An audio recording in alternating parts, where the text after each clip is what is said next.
face, like you were going to be ill. Macy lifted her hands to rub her eyes, stopping abruptly when she noticed the dirt clinging to her gloves. She dropped her hands back to her lap. Cameron wants to take me on his boat tonight. What? You hate the water. Cameron knows that. Macy turned her palms up and stared at them as she brushed away the clumps of dirt. He said he wants to show me something.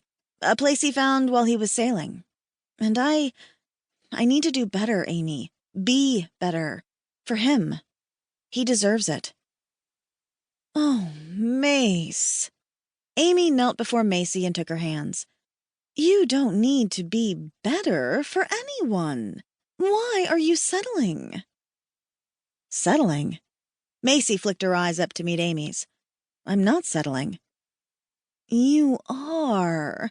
Cameron's a wonderful guy. Hardworking, patient, kind. He'll make a great life partner. I know. But not for you. I know you, Macy. I know what they expect of you. But this is your life. Just because your parents want it doesn't mean you have to. Macy pulled her hands away. I can't disappoint them. Not again. She'd already caused her parents enough heartache and grief. Do you love him? There was no judgment in Amy's question. She was as close to being a sister to Macy as anyone could be, and knew the guilt Macy carried in her heart every day. Of course, Macy said, more defensively than she meant to. Loving him wasn't the same as being in love with him, but it had to be enough. I think he's going to ask me tonight. Tonight? Amy's eyes were wide, her jaw agape. He's going to ask you tonight? Macy nodded. Mace, you know I have your back, right? No matter what you choose, I'll always support you. I just want you to be happy. You sure about this? Swallowing, Macy nodded again. You said it yourself, Amy. He'll make a wonderful partner. It's about time I make some effort to be the woman he deserves. He deserves so much better. Despite her guilt, despite her misgivings, she would try. She'd spend the rest of her life trying to make him happy. Her doubts would fade after they were joined, and she would view him differently. She'd see the man rather than the boy she grew up with. Her love for him would change and grow. Wouldn't it? I better go, Macy said, brushing dirt from her knees as she stood. I need to wash up and pack before I go meet him. Pack? Amy rose with a frown. You're going to be out there all night?